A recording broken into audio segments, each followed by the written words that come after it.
أعوذ بالله من الشيطان الرجيم بسم الله الرحمن الرحيم الحمد لله رب العالمين والصلاة والسلام على سيدنا محمد وعلى آله وصحبه أجمعين اللهم علمنا ما ينفعنا وانفعنا بما علمتنا وزدنا علما نافعا اللهم أرنا الحق حقا وارزقنا اتباعه وأرنا الباطل باطلا وارزقنا اجتنابه ربي اشرح لي صدري ويسر لي أمري واحلل عقدة من لساني يفقه قولي.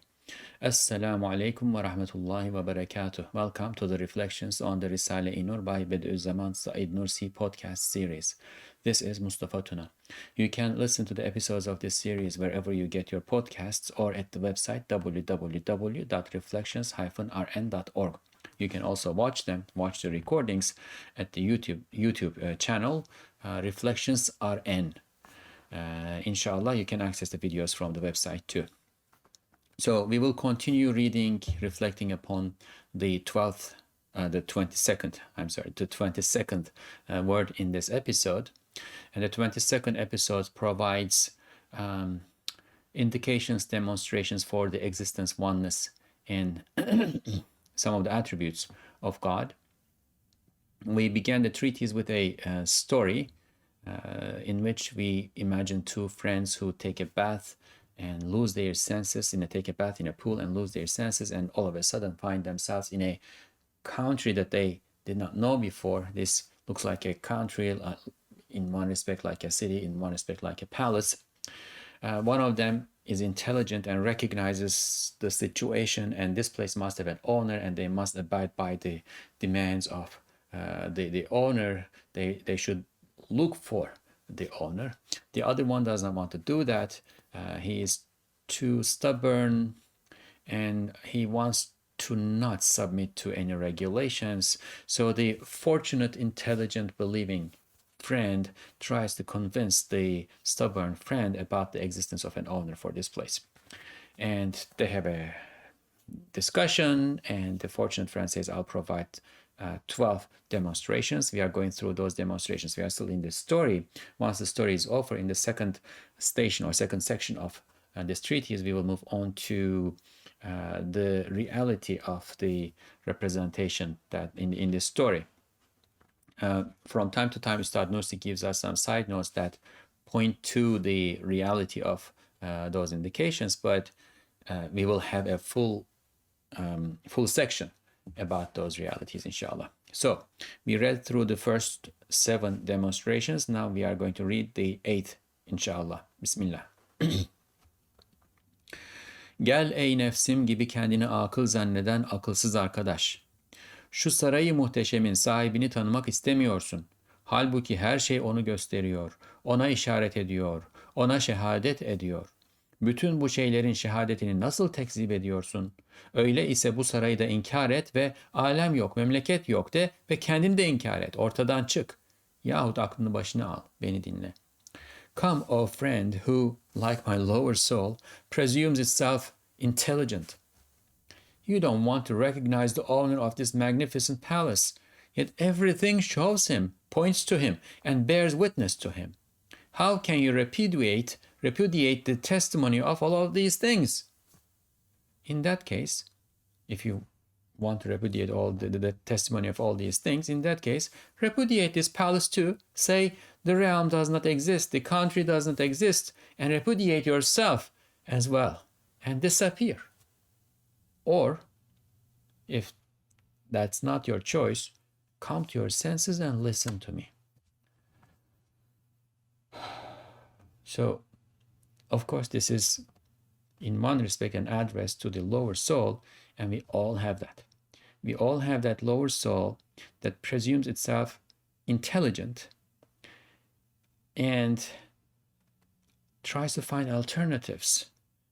This reality is so clear, so obvious, that you can turn your back on it only by finding an alternative that may that may be conceivable, that may be made to look like rational, and then because you already desire to go with that, you latch onto it and you follow it through.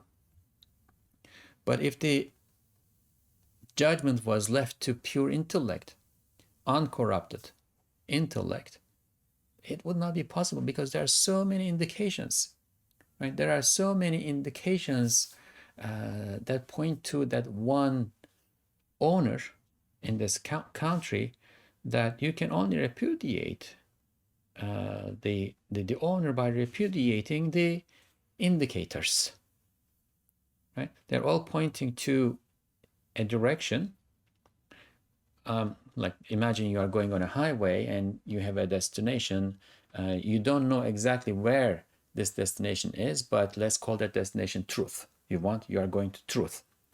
And then throughout the highway, every 100 feet, every 5 feet, like, or one after the other, there are all these signs that say truth in this direction, truth in this direction, truth in this direction. But as you go, for some reason, we are not going to deal with that now, you don't want to follow the route that these signs are pointing to. So there is only one logical justification for you not to follow the signs, and that you would say these signs don't exist or they are liars. So you have to belie them, you have to repudiate them. But there are so many of them that repudiating so many indicators sounds like, come on. If you are at that point, just repudiate yourself. You repudiate the existence of everything. Just get out of this place, right? That's what we are dealing with here. And if that's not okay, and for anyone who has sound intellect, that should not be okay, right? If it's not okay, then come to your senses and listen to me. Oh, my lower soul. Oh, my lower soul. Come to your senses and listen to me. You have a purpose. You are traveling toward truth, and all the itsy bitsy things that are small compared to this lofty purpose, right, can wait on the side. They can wait on the side. You focus on your travel. Don't let those things to distract you from following the signposts to truth. So after this chastisement, the stubborn friend decides to listen, at least to listen. And the smart one continues to explain. İşte bak, şu saray içinde bulunan ve memleketi ihata eden yeknesak unsurlar, madenler var. Adeta memleketten çıkan her şey o maddelerden yapılıyor. Demek o maddeler kimin mülkü ise bütün ondan yapılan şeyler de onundur. Tarla kimin ise mahsulat da onundur. Deniz kimin ise içindekiler de onundur. Haşiye, unsurlar, madenler ise pek çok muntazam vazifeleri bulunan ve izni Rabbani ile her muhtacın imdadına koşan ve emri ilahi ile her bir yere giren, medet veren ve hayatın levazımatını yetiştiren ve zihayatı emziren ve masnuat-ı ilahiyenin nesçine, nakşına, menşe ve müvellit ve beşik olan hava, su, ziya, toprak unsurlarına işarettir. Here look. There are uniform elements and minerals in this palace and encompassing this country. It is as though everything that appears in the country are made of them.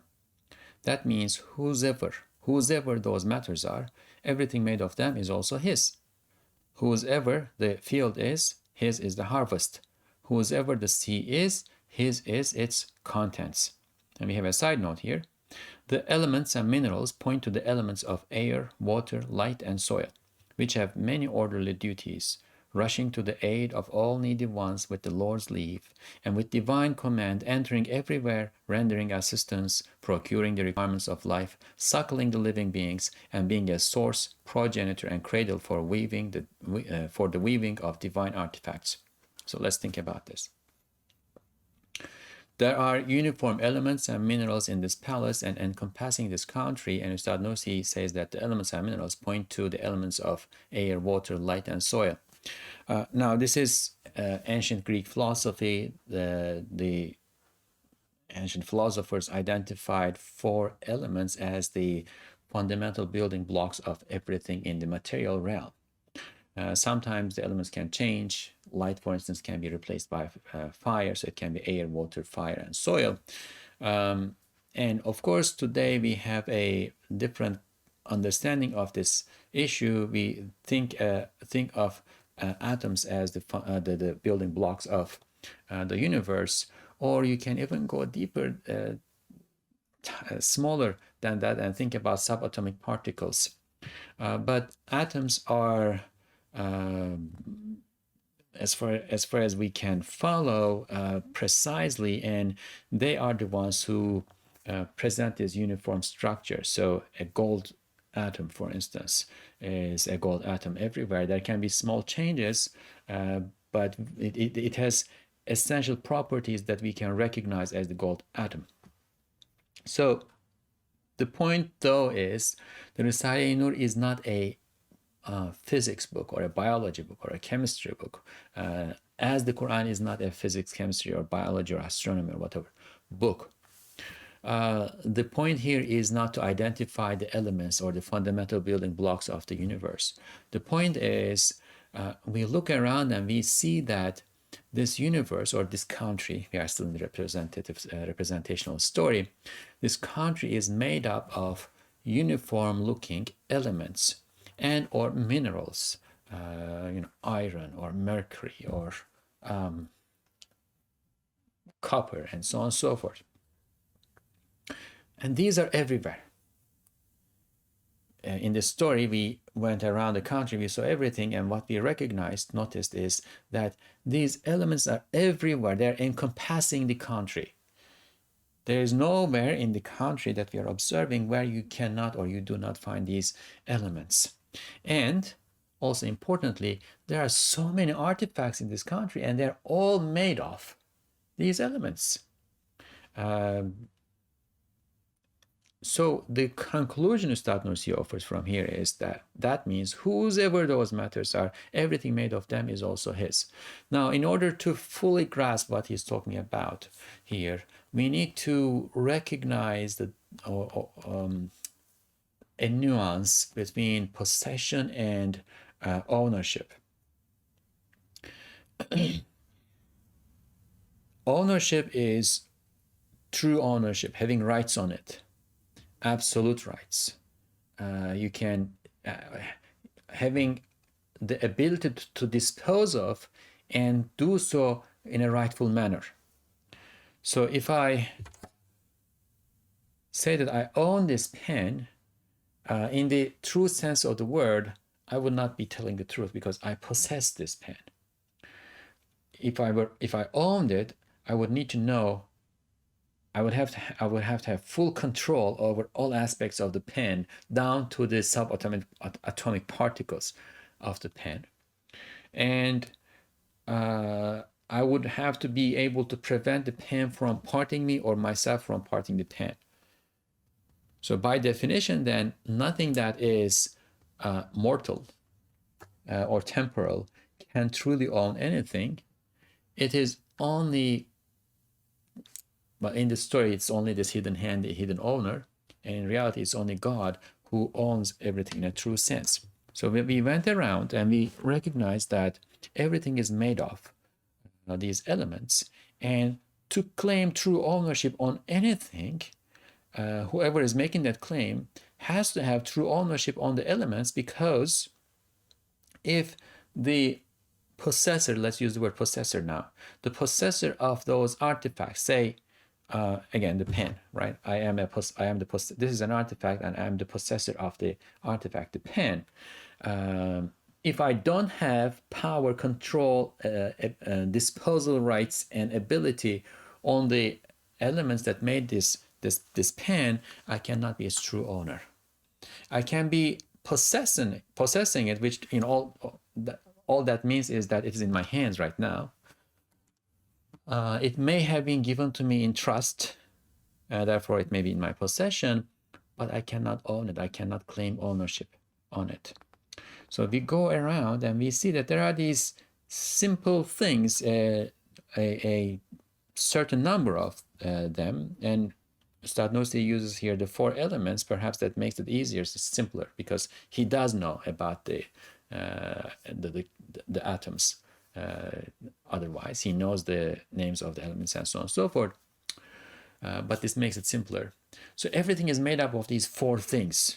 Okay, let's assume that to be the case. Everything in the country are made of these 4 things. Simple. Everything is various combinations of them, right?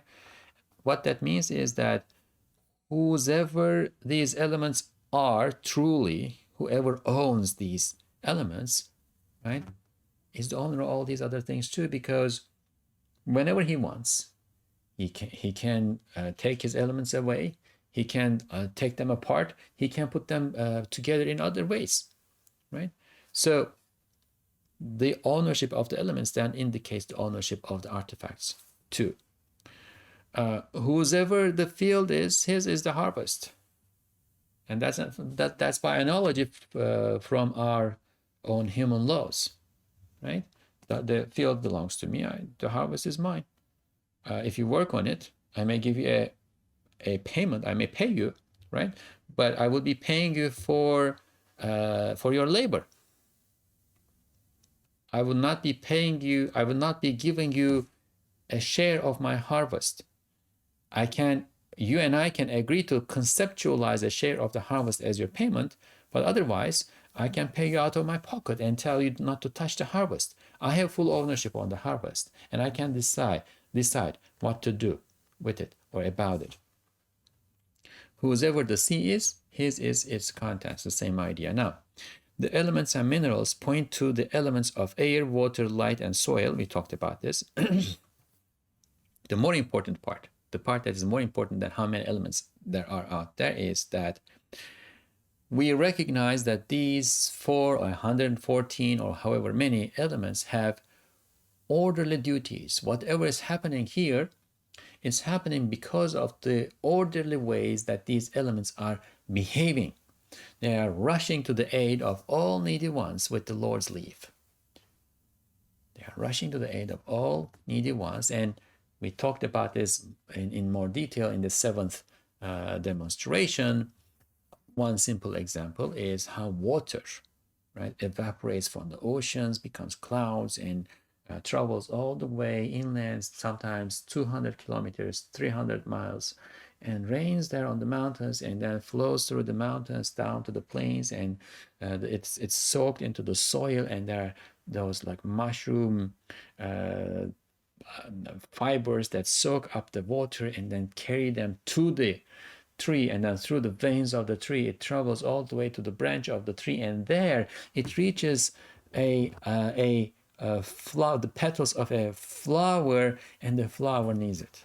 Subhanallah. Water traveled all that way. So we said in the previous episode that if we saw the power, the agency in here in water, we cannot explain it, because water doesn't know the flower. Why would it go all the way to the flower? Assume that it somehow went to the flower. How does it know the needs of the flower? How does it know how to function in the flower, with the understanding that it knows how to function in millions of other things too? With divine command, entering everywhere, rendering assistance, procuring the requirements of life, suckling the living beings, suckling, giving them food, nourishing the living beings, because at the end of the day, all nourishment that comes to the living beings come from elements, right? Even when we eat organic matter like vegetables or meat and so on and so forth, when you break it down, it comes down to elements that then are broken down in our digestive system, and we use them as elements. And being a source, progenitor, and cradle for the weaving of divine artifacts. So this simplicity, this uniformity of the raw material, the building blocks with which this universe, this country in the representation is made, and with the understanding, the true understanding of the concept of ownership, indicates that that the owner of this element here, say in North America, and the owner of that element, say in Australia, is the same. We will go into this in more detail, right? Is the same because it's behaving the same way here and behaving the same way there. And we already established in the previous episodes that it does not have its own agency. Whatever it is doing is not an inherent force, inherent power that they used to call nature. It is from outside, and therefore, whatever it is doing here and there, it is doing through the agency of someone outside of it. And since the someone outside of it is affecting it the same way here and there, that means there's one owner, one agent in this whole thing, because there are so many things that are happening all at once in so much harmony and congruence and so on and so forth that you cannot attribute this to different entities. There is a single system, right? Everything put together functions as a single system, which indicates that there is a single owner of the system. Hem bak, bu dokunan şeyler, bu nesce olunan münakkaş kumaşlar bir tek maddeden yapılıyor. O maddeyi getiren, ihzar eden ve ip haline getiren elbette bilbedahe birdir. Çünkü o iş iştirak kabul etmez. Öyleyse bütün nesce olunan sanatlı şeyler ona mahsustur. Also look. These woven things, these engraved fabrics that are being woven are made from a single matter. Whoever brings that matter, prepares it, and spins it into threads is of course and evidently one person, because that work does not accept partnership. In that case, all artful things that are woven are his alone. These woven things, we saw this before, so we know that this points to, say, leaves or skin of animals or the tissues, organ tissues, right? They're all like fabrics that are woven from smaller parts that are brought together to hold on to each other and constitute a compact and continuous matter, a single matter. So that's the analogy. The weaving is an analogy to the formation of various tissues, from leaves to organs and so on and so forth. And we look around and see that they are made from a single matter. Now, once again, what that single matter is not our concern here, right? It may be all soil, and when we think about life on Earth, especially, it's made of soil. It comes from. It is somehow related to soil and originates in soil. It may be subatomic particles, waves, for instance, that can be broken down so to such a simple form that it becomes uniform at that point. And Kalam scholars thought about this, and they thought that there would be an indivisible part, Jawhar Wahid, like a single essence that did not have any shape, but when they came together and put together, acquired dimensions and therefore acquired shape and constituted the building block, the fundamental building block of everything in the universe. Now that sounds a bit weird, and some philosophers and Kalam scholars who came after those who came up with this idea challenged it. But when we think about physics today, what based on my lay understanding of the matter, right? What the physicists seem to be suggesting is that matter is condensed energy. Everything is made up of fast-moving waves, and that brings us down to this like shapeless thing that exists. And when they come together, amounts to what we more ordinarily think of as matter. At any rate, these fabrics are being woven from a single matter, a single element, or single composition of elements. And whoever brings that matter, prepares it, and spins it into threads is, of course, and evidently one person, because the matter is same everywhere, and these elements are functioning in the same way everywhere. And we know that they do not have any inherent power, agency to do it. I'm repeating the same argument here. That agency has to be coming external to them, outside of them. And since they are functioning in the same way everywhere, right, that agency then has to be coming from a single source, a same source. If I were to see a pen, I'm going with the pen today because I had this pen in front of me. For those who are listening and not watching, I'm holding a pen.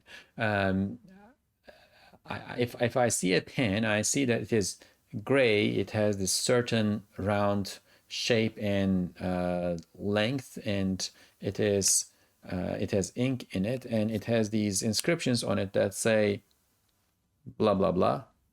It's such and such brand and made here. So for instance, this says archival ink, quality, etc. And if I see another pen that looks exactly the same and has the exact same function and has the exact same brand name on it, I say, well, this is made by the same company. Simple as that. Right? This is the logic that we are following here. We look and we see those elements shared by everything as though it is a mark on or in them that indicates that they belong to the same owner. Whoever brings that matter, prepares it, and spins it into threads, when thinking about these tissues, is of course and evidently one person, because that work does not accept partnership. The way the work is conducted, the way we observe it happening, does not allow the involvement of partners. In that case, all artful things that are woven are his alone. And everything is woven in a sense. Everything is a composite body in the universe as we observe them. And therefore, whatever those composite bodies are composed of, which takes us down to the elements, right? Whosever those elements are, right? His are the artifacts. Whoever is preparing the threads, think of them as atoms or molecules or whatever is going to help, because it's the same logic that functions at various scales of observation. Whoever makes them, prepares them, weaves them into threads, gives them the qualities that they have, right? His is the woven artifacts. Hem de bak, bu dokunan yapılan şeylerin her bir cinsi bütün memleketin her tarafında bulunuyor. Bütün ebnai cinsleriyle öyle intişar etmiş, beraber olarak birbiri içinde, bir tarzda, bir anda yapılıyor, nesçediliyor. Demek bir tek zatın işidir. Bir tek emirle hareket ediyor. Yoksa böyle bir anda, bir tarzda, bir keyfiyette, bir heyette ittifak ve muvafakat muhaldir. Also look, each type of these woven and manufactured things exist everywhere in the country. They have spread around with all their fellow brothers in the same genus. They are being manufactured and woven together within one another in one fashion and at the same moment. That means this is the work of one person. They are moving with one command. Otherwise, such agreement and congruence at the same moment and in one fashion and one form is inconceivable. So each of these woven and manufactured things exist everywhere in the country, and that's observed. We don't have to explain it.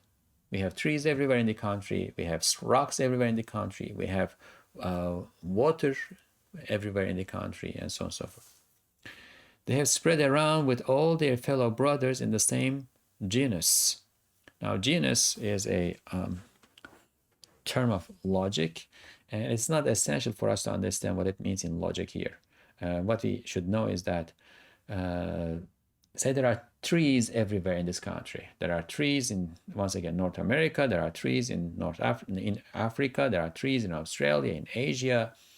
Well, there aren't trees in Antarctica, and in the northern and southern poles, right? But there are other things that are spread there too. So the trees are spread enough for us to think of them as spread everywhere in the country. Water is spread enough for us to think about it as spread everywhere in the country.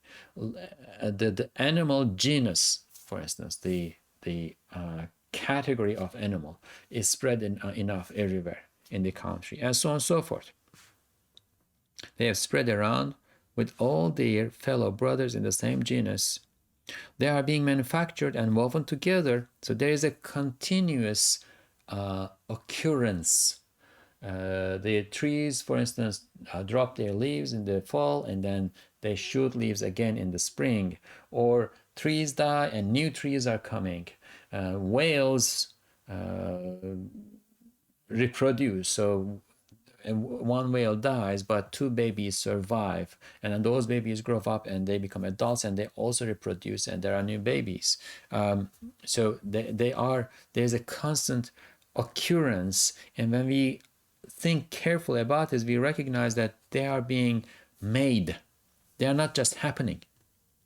The whale is not just being born and somehow growing in size, right? No, it is being made. There are choices that are involved in the process.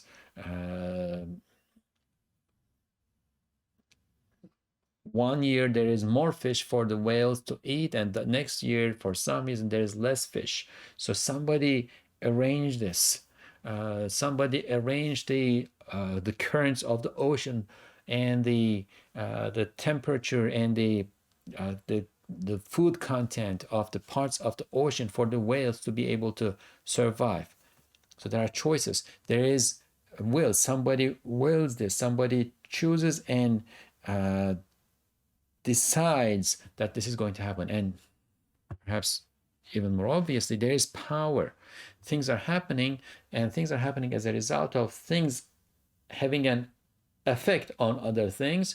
And we know with our close observation that nothing that we see has any power to affect anything else or even itself.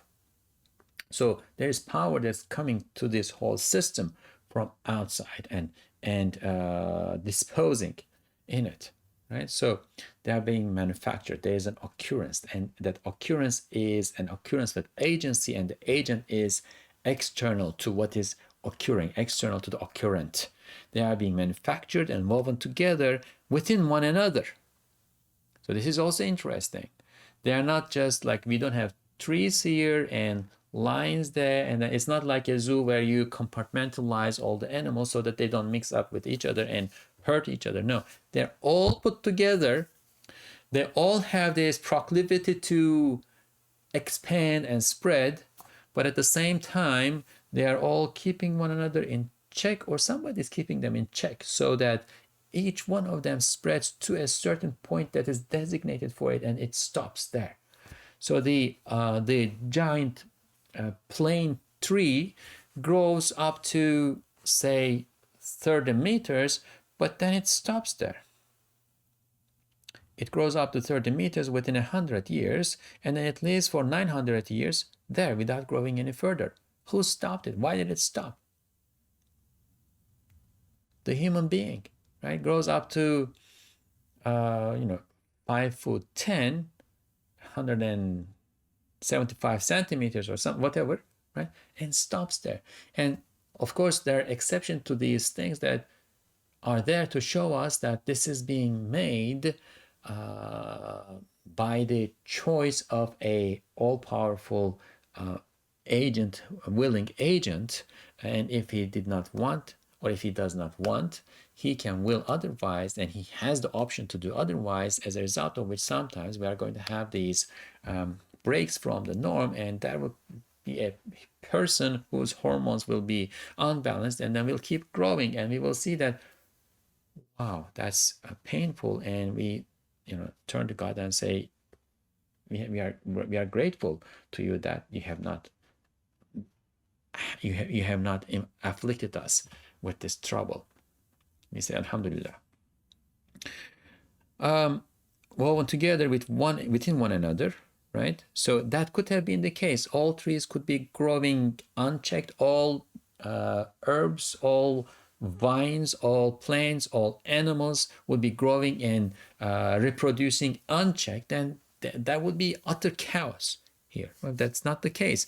They are being made within one another in one fashion. So the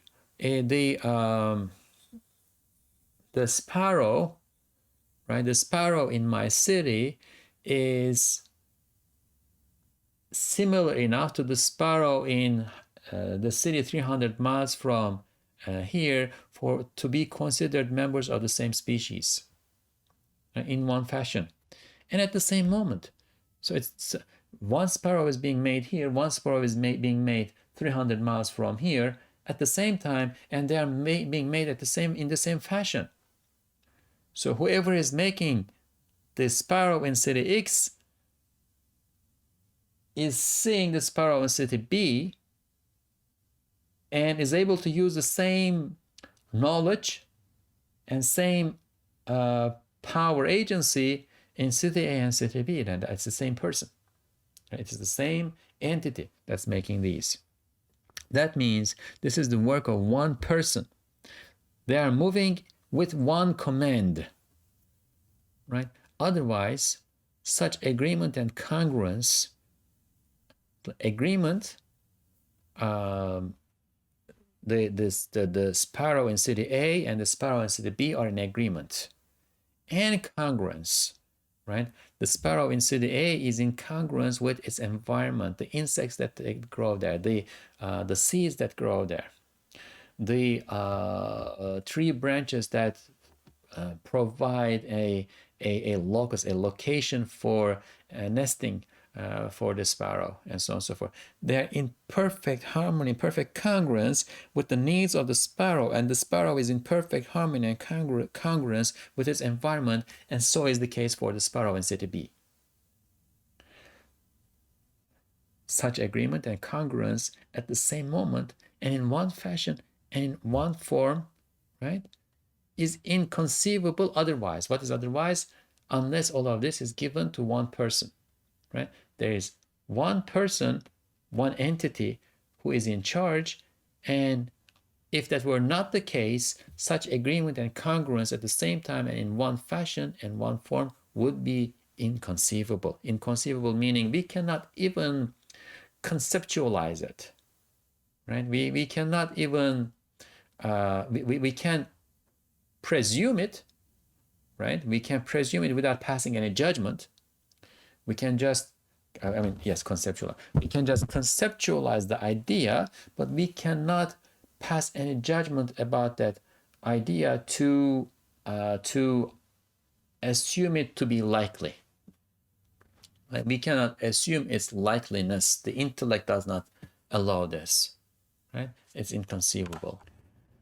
Öyleyse bu sanatlı şeylerin her birisi o gizli zatın bir ilannamesi hükmünde. Onu gösteriyor. Güya her bir çiçekli kumaş, her bir sanatlı makine, her bir tatlı lokma, o muciznüma zatın birer sikkesi, birer hatemi ve birer nişanı, birer turrası hükmünde lisan-ı haliyle her birisi der: ben kimin sanatıyım, bulunduğum sandıklar ve dükkanlar da onun mülküdür. Ve her bir nakış der: beni kim dokuduysa bulunduğum top da onun dokumasıdır. Her bir tatlı lokma der, beni kim yapıyor, pişiriyorsa bulunduğum kazan dahi onundur. Her bir makine der, beni kim yapmışsa memlekette intişar eden bütün emsalimi de o yapıyor. Ve bütün memleketin her tarafında bizi yetiştiren odur. Demek memleketin maliki de odur. Öyleyse bütün bu memlekete, bu saraya malik kimse o bize malik olabilir. Mesela nasıl Miri'ye mahsus tek bir palaska veyahut bir tek düğmeye malik olmak için onları yapan bütün fabrikalara malik olmak lazımdır ki onlara hakiki malik olsun. Yoksa o boş boğaz başı bozukta Miri malıdır diye elinden alınıp tecziye edilir. In that case, every one of these artful things is in effect a proclamation of that hidden person. They show him. It is as though every fabric with floral prints, every artful machine, every sweet morsel is in effect a stamp, a seal, a decoration, or a royal monogram of that miracle-working person. They each say, with the tongue of their states, whosever art I am, the chests and shops I am in are also his property. Every engraving says, whoever wove me, the role I am in is also woven by him. Every sweet morsel says, whoever makes and cooks me, the cauldron I am in is also his. Every machine says, whoever has made me is the one who makes all my like spread throughout the country. It is he who raises us all around the country. That means he is the owner of the country. In that case, whoever is the owner of this entire country and palace can alone be our owner. For example, in the way that to own a single cartridge belt or a button that is specific to government use, one has to own all factories that make them and thus truly own them. Otherwise, they would be taken away as government property from that unruly blabbermouth and he would be punished. Okay, in that case, every one of these artful things is in effect a proclamation of that hidden person. A proclamation that is, on it, there are signs indicating his existence, his oneness, his attributes. Going with the pen example, I read on the pen a brand name, say X, okay? So this pen proclaims the existence of the X brand or the X company. If I read on two other pens a proclamation of the existence of the X company, I have more assurance. If I read on 100 pens, I have even more assurance. If this is in a stationery store and I see 100 pens there and I read the same brand name X on each and every one of those pens, that I have more assurance that that X company exists than if I travel 500 miles to a different country and enter a stationery store there and read the same, find the same pen with the same brand name on it. Then I have even more assurance that yes, this X company exists and it is able to make pens, and the pens it makes function in this way, and so on and so forth. Every one of these artful things is in effect a proclamation of that hidden person. Right? Hidden person. There's a hidden hand functioning behind these things because the knowledge, agency, power, will, seeing, hearing, control, disposal, and so on and so forth, that we see existing in the system, in this country, cannot be from anything. The source agent of that, the active agent and source agent of that cannot be anything that is in this country. Then there is something else. We don't see it, but it exists. It's a hidden person. There's a hidden hand working behind things. They show him. It is as though every fabric with floral prints, every artful machine, every sweet morsel is in effect a stamp, a seal, a decoration, a royal monogram of that miracle working person. And in earlier episodes, in the earlier demonstrations, we saw the fabric with floral prints, for instance, like trees, the flowers on the trees, flowers, artful machine, animals, human beings, sweet morsel, fruits, right? So these all have corresponding realities, and we will talk more about that later. They each say with the tongue of states. They don't speak the way I am speaking, or the way that we speak, say, when we go to a shop and we want to buy something, and we speak to the to the salesperson, right? With sounds that turn into utterances, regulated sounds that have meanings and become words. But they don't speak with words the way we do, right? But they speak, they have a tongue, they have a language, and that's the language of their states, the way they position themselves, the way they interact with other things, the way they exist, the way they behave.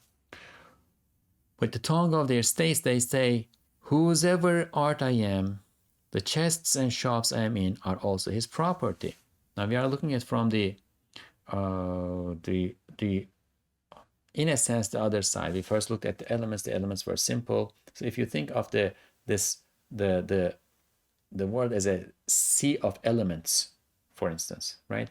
The uniformity of the elements between here and there indicates that whoever owns the elements owns the things that are being made from the elements, right? Now, if you look at from the other side, the fact that each and everything that is made by these elements, by the sea of elements, right, carries a sign, an indication, a stamp indicating the artful maker, because the art on it is indicating the artful maker, right? That indicates that what is used to make them, where they are contained, where they grow, for instance, soil for plants. Let's make some concrete so that it's understood. Whoever owns the plant, but we are talking about true ownership, right? Whoever owns the plant owns the soil on which it's growing. Whoever owns the field owns the harvest. Whoever owns the harvest owns the field. Every engraving says, whoever wove me, the role I am in is also woven by him. So engraving is, in here, it's the beautiful, intricate forms, figures that we see on things. We look at a tree and it has, say, 50,000 leaves, and then we take one leaf and examine it. It's like a lace work made with intricate motifs, like an engraving. It's beautiful, right? But then we take another leaf and we see that it is also beautiful. It's not identical, but it's very similar, and the similarity indicates that whoever made this made that too. And it's not coming from a machine as like copied. It's not copied in a Xerox machine automatically either, because although they are so similar, they are not identical, they are different. So whoever made the second one wanted to draw that line a little bit to the left in order to demonstrate a subtle difference in beauty, a subtly different beauty, right? And that's the engraving that we observe in the universe. And leaves, flowers, feathers of birds. If you look at a scenery, the sunset, the mountain scene, etc., right? All of these are kinds of engravings, and they each say, whoever wove me, the role I am in, that is all leaves or the tree, right? All bird feathers or all the birds, all mountains or mountain scenes. They all belong to one. They all belong to one role. They're all in one genus or species, and whoever owns a single one of them owns the whole role. Every sweet morsel, every fruit, says, whoever makes and cooks me, the cauldron I am in is also his. Right? The tree belongs to the one who owns the fruit, or the fruit belongs to the one who owns the tree. Every machine says, and this is an indication for animals again, whoever has made me is the one who makes all my likes spread throughout the country. It is he who raises us all around the country. That means he is the owner of the country. In that case, whoever is the owner of this entire country and palace can alone be our owner. There cannot be a second owner, right? Because the country is owned by him, and therefore there cannot be one owner for me, the cow here, and another owner for the elephant over there, or one owner for the cow here and another owner for the cow there, right? Because the country is owned by him. And I am saying that I am owned by this owner, and the elephant is also saying that it is owned by the same owner. For example, now let's try to make this more understandable. In the way that to own a single cartridge belt or a button that is specific to government use, one has to own all factories that make them and thus truly own them. Otherwise, they would be taken away as government property from that unruly blabbermouth, and he would be punished. Now, there's some, Ustad Nursi has skipped some thoughts in the process, so it needs a little bit of explanation here. So imagine that a country has an army, and the army has a designated shape, form, type of cartridge belts or buttons that have the insignia of the army on it. And the law says that this uniform can only be, these items and this uniform can only be worn by members of the army, because they don't want confusion. They don't want people to pass as soldiers of the army or the police force, right? Police have badges, and if you copied those badges and start to go around saying, I'm a policeman, and try to do things that policemen do, you will be caught and you will be punished for that, right? So this is a kind of property that is identified with the army, and it is only used in the army, okay? And there will be the production of them will be subject to permission. Therefore, it can only be produced in designated and authorized factories, and therefore it's only he who owns the factory can own the cartridge belt and the button. So if assume that somebody somehow found one of these cartridge belts and came out and said, I own this, it's not the state, it's mine, right? So then that would be an unruly person. That person would be rebelling against the state that owns this army, and he will be punished. So the same notion here, okay? The leaf, which is an engraving, which is a woven engraving, right, is made and can be made only in one factory, because the elements that are used for it are spread all over the place, and they function in the same uniform manner everywhere in the country, and their agency is not from within, therefore it has to be from without. And because they function in the same way here and there, the source of that agency has to be the same, okay? And because the source of the agency is the same for this leaf and that leaf and that leaf and that leaf, and for that means it is the same for all leaves, and therefore you cannot own a single leaf unless you own the factory of leaves, unless you own the cultivating field, unless you own the sea of elements. Whoever owns the factory can own and therefore have a true legitimate claim to the ownership of the leaf. Otherwise, if they make a claim, they will be punished. Al-Hasil, Nasıl bu memleketin anasırı, memlekete muhit birer maddedir, onların maliki de bütün memlekete malik bir tek zat olabilir. Öyle de bütün memlekette intişar eden sanatlar birbirine benzediği ve bir tek sikke izhar ettikleri için bütün memleket yüzünde intişar eden masnular her bir şeye hükmeden tek bir zatın sanatları olduğunu gösteriyorlar.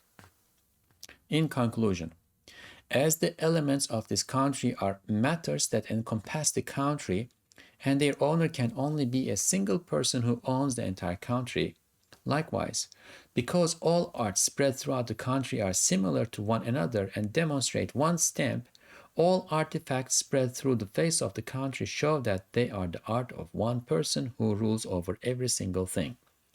Whew. This is deep and powerful. It summarizes what we have been talking about. Basically, wherever we look, we see that everything is made from a single source of elements that you can think of as like element soup. Everything is made from a single element soup, and everything carries a form of art, a style of art that indicates that is common, that is shared. So the building blocks are shared, and the form, the style of artistry is shared. Everything, everywhere. And if these are common to everything, everywhere, what that means is that everything, everywhere is owned, made, designed, fashioned, controlled, disposed by the same source, by the same owner. Okay? That is what logic dictates, and that's why this is a demonstration. It cannot be otherwise. Right? I cannot see the brand name on each and every pen in each and every store that I have entered and hear reports from everybody that I have talked to that say that in all the stores that they have entered, they have the same, they have seen the same brand name, they have witnessed the same information, right? I cannot learn all of this and still think that no, maybe this one pen is made by somebody else. No. If it were imitation, it would show. Right? This is also a premise that we are assuming here. There is no imitation. Everything is real. As the elements of this country are matters that encompass the country, and their owner can only be a single person who owns the entire country. Likewise, so this is the first argument. The raw material, the building blocks are the same. Likewise, because all arts spread throughout the country are similar to one another and demonstrate one stamp, all artifacts spread through the face of the country show that they are the art of one person who rules over every single thing. Nothing is left out. Nothing is left out. İşte ey arkadaş, madem şu memlekette yani şu sarayı muhteşemde bir birlik alameti vardır, bir vahdet sikkesi var. Çünkü bir kısım şeyler bir iken ihatası var. Bir kısım müteaddit ise fakat birbirine benzediği ve her tarafta bulunduğu için bir vahdet-i nev'iye gösteriyor. Vahdet ise bir vahidi gösterir. Demek ustası da, maliki de, sahibi de, sani de bir olmak lazım gelir. Here, oh friend, since there is a mark of oneness in this country, mark of oneness, uniformity of elements, and the uniformity of art, or the similarity of art. Since there is a mark of oneness in this country, that is, in this magnificent palace, then there is a stamp of unity.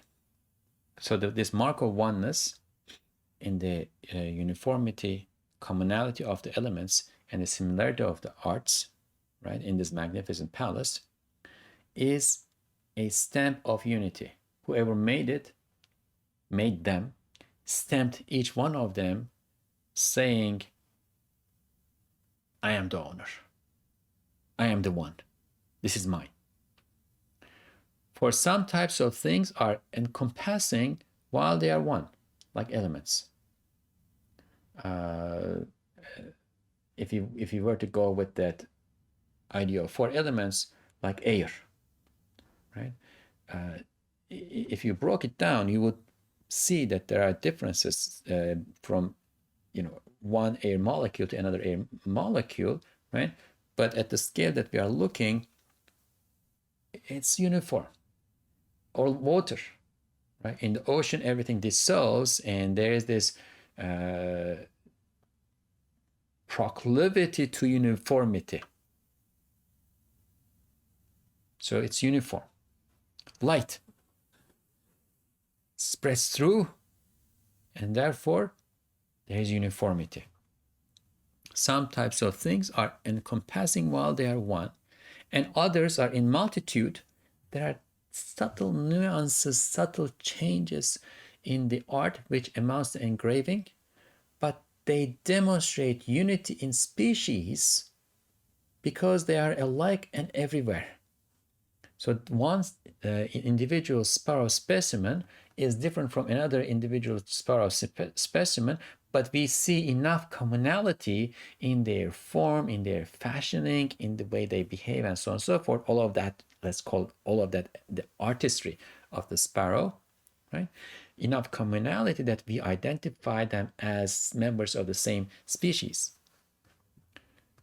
They are alike and everywhere. So because of the uniformity of some elements, the encompassment of some of the elements, and because of the similarity between members of different species, and then ultimately between species, right? Because then those species come together and constitute another species under another category, under another genus. So sparrow is one species with regard to birds, but birds is a species with regard to animals, and animals is a species with regard to living beings, and living beings is a species with regard to matter, and so on and so forth. But they demonstrate a unity in species because they are alike and everywhere.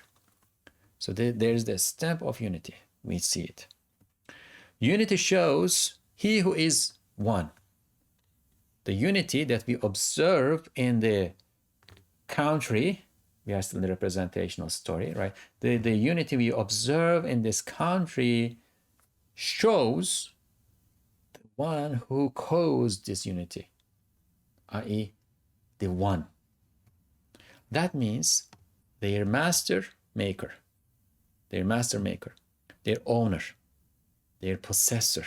So owner and possessor. And artful maker must all be the same one. The source of their making, the one who owns them as property, the one who is disposing them right now, and the one who is the source of the artistry in them is the same. It is one. There cannot be more than one because there is unity here, right? Unity indicates unity. Unity indicates oneness. Harmony indicates, if you go to our example from earlier episodes, the harmony of the music that the orchestra is playing, the harmony of the symphony that the orchestra is playing indicates the oneness of the composer and oneness of the conductor, right? Where there is unity, there is unity in the source. Bununla beraber sen buna dikkat et ki bir perde-i gaybdan kalınca bir ip çıkıyor. Bak sonra binler ipler ondan uzanmış. Her bir ipin başına bak. Birer elmas, birer nişan, birer ihsan, birer hediye takılmış. Herkese göre birer hediye veriyor. Acaba bilir misin ki böyle garip bir gayb perdesinden böyle acayip ihsanatı, hedayayı şu mahluklara uzatan zatı tanımamak, ona teşekkür etmemek ne kadar divanece bir harekettir. Çünkü onu tanımazsan bil mecburiye diyeceksin ki bu ipler uçlarındaki elmasları, sair hediyeleri kendileri yapıyorlar, veriyorlar. O vakit her ipe bir padişahlık manasını vermek lazım gelir. Halbuki gözümüzün önünde bir desti gaybi o ipleri dahi yapıp o hedayayı onlara takıyor. Demek bütün bu sarayda her şey kendi nefsinden ziyade o muciz nümazatı gösteriyor. Onu tanımazsan bütün bu şeyleri inkar etmekle hayvandan 100 derece aşağı düşeceksin. Together with this, pay attention to this, that a quite thick rope comes out of the veil of the unseen. Now, this quite thick rope will point to trees. There's a side note here. Together with this, pay attention to this, that a quite thick rope comes out of the veil of the unseen. Look, thousands of strings extend from it. Look at the tips of the strings. A diamond, a decoration, bestowal, or gift is attached to each. To everything, it gives a gift suitable for it, for that thing. Wonder if you know what an act of lunacy it is. Wonder if you know what an act of lunacy it is to not recognize and thank the person who stretches out such amazing bestowals and gifts to these creatures from behind such a marvelous veil of the unseen. For if you do not recognize him, you will be obliged to say, these strings themselves make the diamonds and other gifts on their tips and give them.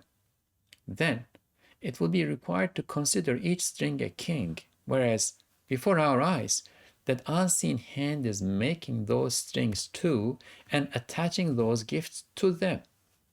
That means everything in this palace shows that miracle working person, and if you do not recognize him, you will fall 100 degrees beneath animals by denying all these things.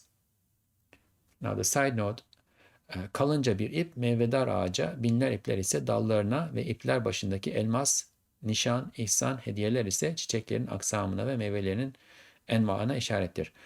The quite thick rope points to a fruit-bearing tree, while the thousands of strings point to its branches, and the diamond decoration, bestowal, and gifts on the tips of the strings point to various kinds of flowers and species of fruits. Now, after that lengthy argument, Ustad Nursi is providing us with one last concrete example, and that is the example of a tree.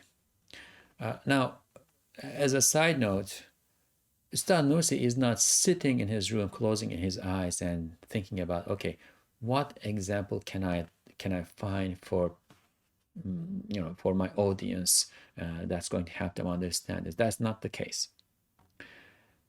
He goes out, he walks over the hills, and he sees the trees. And when he sees the trees, he sees this, the reality of the meaning of what is articulated here on the tree. And then he says, okay, let me try to express what I have seen here. So this is not theoretical contemplation. This is reflection on God's creation. Together with, and we should also try to do that. We should try to find a tree and look and try to see the reality on the tree. Together with this, pay attention to this, that a quite thick rope comes out of the veil of the unseen. So it's a tree coming out of the veil of the unseen. So what is unseen? Unseen is, we don't see the power, the will, the knowledge that is needed for the source of life, that is needed for this tree to exist and to function in the way that it is functioning. It is coming out of the soil. It's coming out of the ground, right? And we look at the ground, we look at the soil, and we don't see anything behind it, right? So what that means is that soil is a veil before the unseen. If our inner sight could pierce through the dense material, substantive soil behind it, we would start to perceive the unseen. Look, thousands of strings extend from it. Look at the tips of the strings, a diamond, decoration, bestowal, or gift, a flower, a berry, a fruit, a nut, right, is attached to each.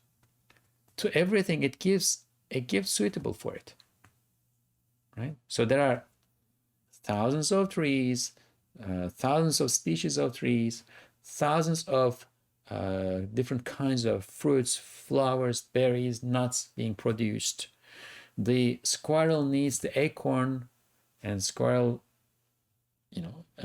there's a tree that stretches out its string, stretches out its hand with the acorn to the squirrel, right? The monkey needs the banana. There is a plant that stretches out its hand with the banana to the monkey. It gives suitable for it. Now, observe this, try to see the reality of this, and after you see the reality of it, now I wonder if you know what an act of lunacy it is to not recognize and thank the person who stretches out such amazing bestowals and gifts to these creatures from behind such a marvelous veil of the unseen. Because if you do not recognize him, you will be obliged to say, these strings themselves make the diamonds. The branch of the tree makes the acorn. The tiny, feeble the stem of the vine makes the grape. That's inconceivable. Then it will be required to consider each string a king who has command over everything that the branch needs in order to make the acorn, because the branch does not have the sun, the light, doesn't have the carbon, doesn't have the nitrogen, doesn't have the water, doesn't have this, doesn't have that, doesn't have this, that. It doesn't have any of those hundreds of things that it needs in order to produce the acorn. But it is going and taking them as though they are under its property, right? Then it needs to be a king over all of these things, and all of these things in turn need hundreds of other things. Then they have to be a king on all of those things, and they, in a circular fashion, come back and they own all, some of them, all of their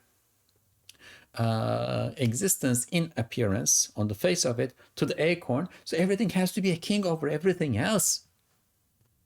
And what is that? Chaos.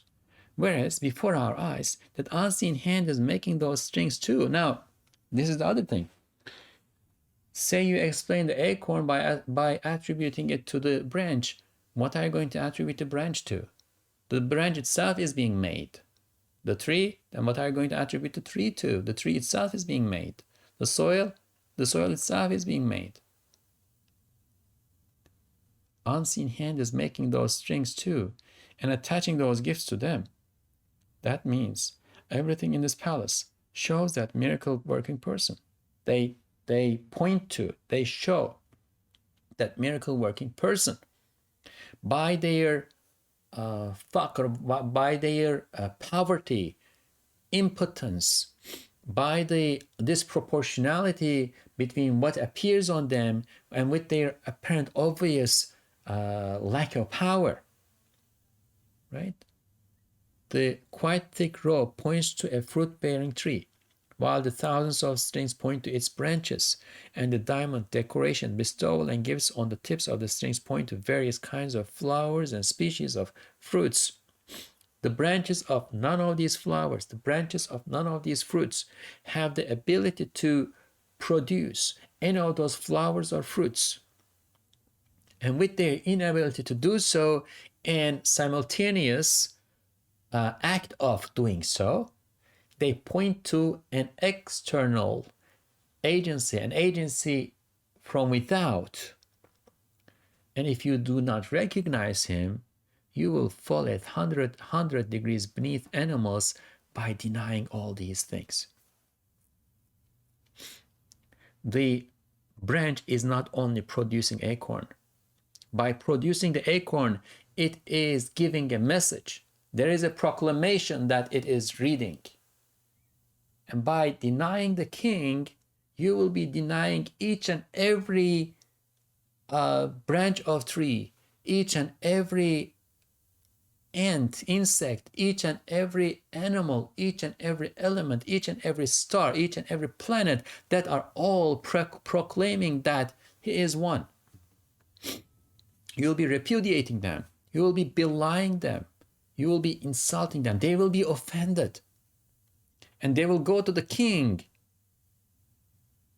and ask for compensation. May God protect us from that. Can you imagine having to compensate each and everything in existence in the creation by denying their rights to them. And the reality of those things in the creation are the divine names and attributes. The divine names and attributes in turn will be complaining about you. They will demand compensation too. How are you going to pay? Denial is a tremendous thing. Denial is a tremendous thing. May God protect us from it. سبحانك لا علم لنا إلا ما علمتنا إنك أنت العليم الحكيم. وآخر دعواهم أن الحمد لله رب العالمين. الفاتحة الصلوات اللهم صل على سيدنا محمد.